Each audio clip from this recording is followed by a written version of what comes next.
BNTV 구독자 여러분 안녕하세요. 개인정보 지키다 진행의 이소미 기자입니다. 오늘도 개인정보 보호에 대한 명확한 가이드라인 제시해 주실 주식회사 지키다 대표이신 김진환 변호사님 모셨습니다. 변호사님 안녕하세요. 네, 안녕하세요. 네.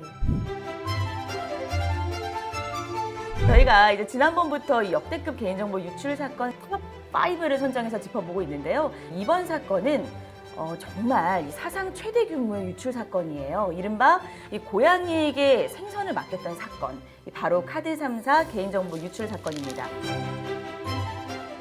이 사건에 대한 심각성은 이 유출 규모가 척도가 될 수 있는데요. 이 변호사님, 이 카드 3사 사건에 대한 개요부터 설명 부탁드릴게요. 카드 3사 개인정보 유출 사건의 그 유출 규모는 약 1억 400만 건으로 말씀하신 대로 우리나라의 역대 개인정보 유출 사건들 중에서 가장 큰 규모의 사건으로 알려져 있습니다. 카드 3사 사건은 카드 회사 3개사로부터 FDS라는 사기 방지 시스템의 구축이나 업그레이드를 의뢰받은 수탁 개발사 소속 직원이 사기 방지 시스템에 관한 용역을 수행하는 과정에서 몰래 개인정보가 담긴 하드디스크를 빼내오거나 USB 메모리에 저장하여 가지고 나오는 방법 등을 동원해서요, 고객들의 개인정보를 유출한 다음에 이를 대출 중개 영업 등의 목적으로 활용하는 사람들에게 제공한 사건입니다. 위탁 기업에서 수탁을 의뢰하는 곳에서 이 사고가 발생하는 경우가 많이 있잖아요. 네, 그렇습니다. 네, 이번 사건의 경우도 지난번 다뤘던 GS 칼텍스 사건과 비슷하게 이 물리적인 외형을 갖춘 저장기기,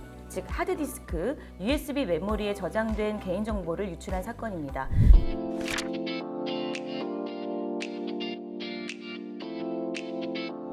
아무래도 유출된 정보가 금융, 신용정보 같은 민감 정보들인데다 위탁 기업의 수탁사 소속 직원 관리, 감독 부실 등 이런 문제가 되는 게 한두 가지가 아니었을 것 같거든요. 그만큼 소송도 많이 제기됐을 것 같고요. 예, 맞습니다.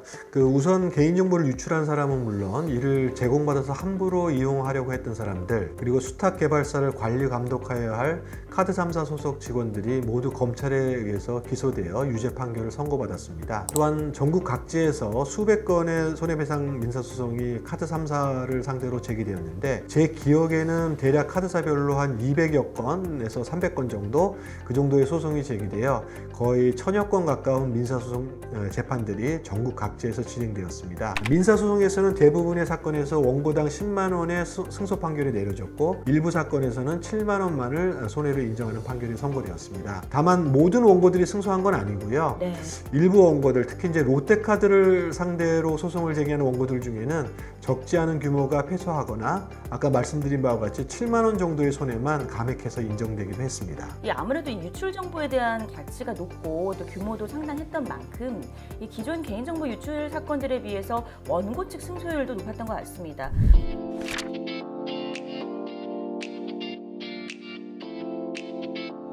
그런데 왜 유독 이 롯데카드사만 원고들의 패소가 많았던 건지 궁금하거든요. 어떤 특별한 이유가 있었던 걸까요? 롯데카드사의 경우 다른 카드사들에 비해 좀 특수한 사정이 두 개 있었습니다. 첫째는 일부 고객들의 개인정보가 유출된 이후에 얼마 되지 않아서 바로 수사기관에 의해서 압수된 경우가 있었고요. 둘째는 역시 일부의 고객들의 개인정보가 개인정보보호법 시행되기 전에 2010년경인데요. 그때 유출된 경우가 있었다는 겁니다. 이제 수사기관에 압수된 경우에는 지난번 말씀 나누었던 GS 칼텍스 건과 같이 유출된 개인정보가 실제로 범인이나 공범의 수중에 있었고 달리 유통되지 않은 것이 확실하였기 때문에 비록 유출은 발생했지만 해당 정보 주체들에게 위자료를 청구할 만큼 실질적인 손해가 있지 않았다, 이렇게 본 것입니다. 그리고 아울러 개인정보보호법이 시행되기 전에 유출된 부분에 대해서는 안전성 확보 등에 관한 조치의 예견 가능성 등이 법 시행 이후와는 좀 다르다고 봐서 재판부는 이 부분에 대해서 통상 인정되었던 10만 원보다 다소 감액된 7만 원만 그렇게 인정했습니다. 이 롯데카드 사건 경우도 하드웨어, USB 메모리 같은 물리적인 저장 장치였기 때문에 이 본격적인 피해가 발생하기 전에 어떤 수거나 폐기가 용이했던 점도 분명 있었을 것 같습니다.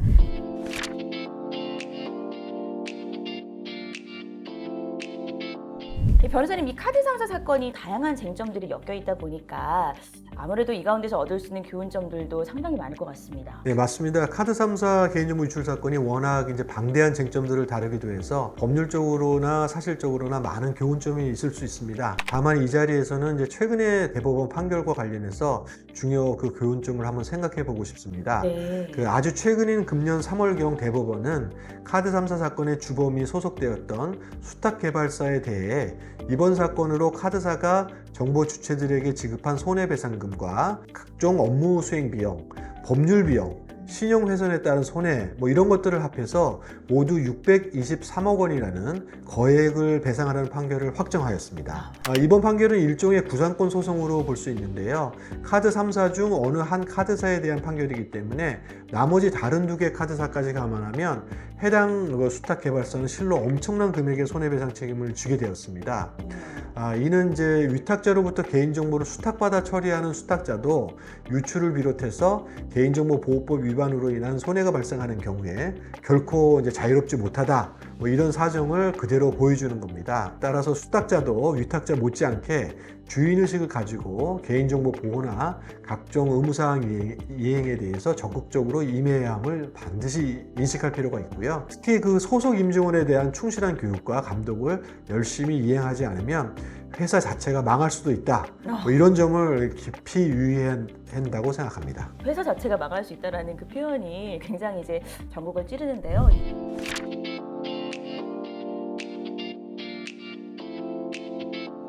다음 방송에서도 교훈이 될 만한 개인정보 유출 사건 계속해서 다뤄볼 예정이니까요. 많은 관심 부탁드리겠습니다. 네, 저희 개인정보 지키다 코너는 시청자분들의 궁금증 해결해드리기 위해서 BNTV 소통 창구를 열어두고 있습니다. 방송 보시면서 개인정보 보호와 관련해 추가적으로 궁금한 사항, 또 꼭 다뤄줬으면 하는 내용이 있다면 안내되는 이메일 주소 또는 유튜브 댓글로 자유롭게 남겨주시면 방송을 통해 여러분의 궁금증 시원하게 해결해드리겠습니다. 오늘 저희가 준비한 내용 여기까지고요. 오늘도 함께해주신 김진환 변호사님 감사합니다. 네, 감사합니다. 저희는 다음에 더욱 알찬 내용으로 찾아뵙겠습니다. 고맙습니다.